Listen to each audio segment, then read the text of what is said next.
بے خطر کود پڑا آتش نمرود میں عشق، عقل ہے محو تماشائے لب بام ابھی۔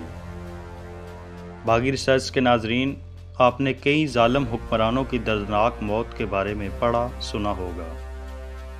کسی کی موت پانی میں ڈوب کر ہوئی تو کسی کی تیر لگنے سے، کوئی بھوک سے مر گیا تو کوئی وبائی مرض سے۔ لیکن کیا آپ یہ جانتے ہیں کہ دنیا میں ایک حکمران ایسا بھی گزرا ہے جس کو ایک ایسی بیماری لاحق تھی کہ جس میں اس کو سر میں جوتے مارے جاتے تھے اور ڈنڈوں سے پٹائی کرنے سے اس کے درد میں آرام آتا تھا۔ وہ بادشاہ ایسی مرض میں مبتلا ہو چکا تھا جس کا اس کے علاوہ کوئی علاج نہیں تھا کہ اس کو سر پر جوتے مارے جائیں۔ واقعے کی تفصیل جاننے سے پہلے آپ سے درخواست ہے کہ ہمارا چینل سبسکرائب کر لیں اور ایسی انفارمیٹیو ویڈیوز دیکھنے کے لیے بیل آئیکن کو پریس کر لیں تاکہ ہر ویڈیو کا نوٹیفیکیشن آپ کو بآسانی ملتا رہے۔ ناظرین، یہ واقعہ ہے آج سے ہزاروں سال قبل کا کہ جب اللہ نے اپنے پیارے نبی حضرت ابراہیم علیہ السلام کو نبی مبعوث فرمایا اور نبی مبعوث کرنے کے بعد ایک ایسے علاقے میں بھیجا جہاں کا حکمران خدائی کا دعویٰ کرتا تھا۔ اس بستی کا نام بابل اور حکمران کا نام نمرود تھا۔ اس بادشاہ کے پاس اتنی طاقت تھی کہ اس کے ایک اشارے پر شہر کے شہر تباہ کر دیے جاتے تھے، اور اس کی فوج اتنی زیادہ طاقتور تھی کہ وہ یہ کہتا پھرتا تھا کہ میں آسمان کے خدا کو بھی مات دے سکتا ہوں۔ اپنے اسی غرور اور تکبر میں اس نے خدائی کا دعویٰ بھی کر رکھا تھا اور تمام رعایا اس کو خدا مانتی تھی۔ جو بھی اس کے مخالف جاتا اس کو ختم کر دیا جاتا تھا تاکہ خوف کی وجہ سے کوئی دوسرا یہ ہمت نہ کر سکے۔ لیکن خدا کو کچھ اور ہی منظور تھا۔ یہ اللہ کا قانون ہے کہ ہر فرعون کے لیے موسیٰ ضرور پیدا ہوتا ہے۔ چنانچہ حضرت ابراہیم علیہ السلام نے جھوٹی خدائی کا بت پاش کرتے ہوئے نمرود کے خلاف علم جہاد بلند کیا اور اعلان کیا کہ نمرود جھوٹا ہے اور اس کی خدائی کا دعویٰ سراسر جھوٹ کا پلندہ ہے۔ اصل میں خدا تو ہمارا رب العالمین ہے جو کہ تمام جہانوں کا پالنے والا ہے، جس نے مجھ کو نبی بنا کر تمہاری طرف بھیجا ہے۔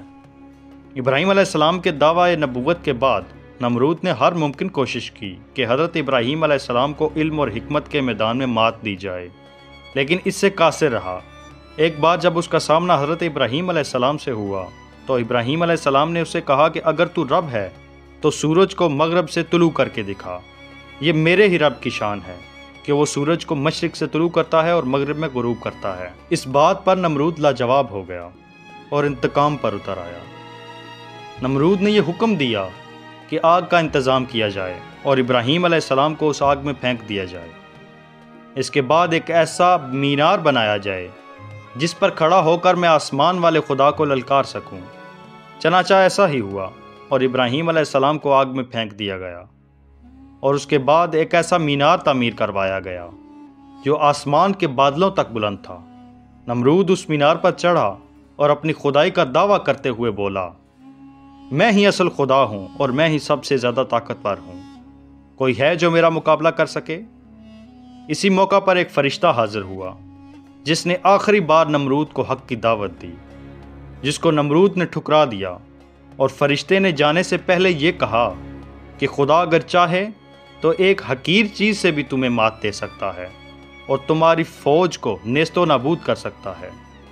چنانچہ ایسا ہی ہوا اور آسمان سے اتنے مچھر نمودار ہوئے کہ سورج کی روشنی ماند پڑ گئی اور سیاہی آسمان پر چھا گئی۔ وہ مچھر نمرود کی فوج پر قہر بن کر ٹوٹ پڑے اور سب کا خون چوس لیا اور گوشت کو چاٹ لیا۔ اسی دوران ایک مچھر نمرود کی ناک میں داخل ہوا اور دماغ میں چلا گیا اور دماغ کو چاٹنے لگا۔ اس کا درد اتنا شدید تھا کہ نمرود سے برداشت نہ ہو سکا۔ کئی علاج کیے گئے مگر کوئی دوا کام نہ آئی۔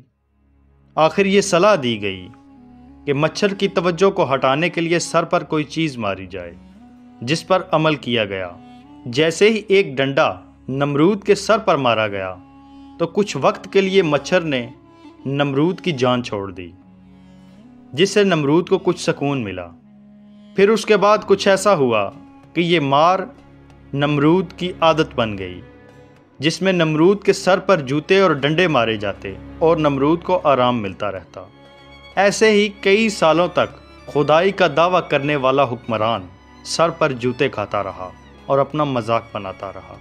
آخر کار جب جوتے کھانے کی ہمت باقی نہ رہی تو اسی مرض کے اندر ہی مر گیا، کیونکہ اس کے سر میں موجود مچھر نے اس کا سارا دماغ چاٹ لیا تھا اور اب جوتے کھانا بھی کوئی میسر نہ رہا تھا۔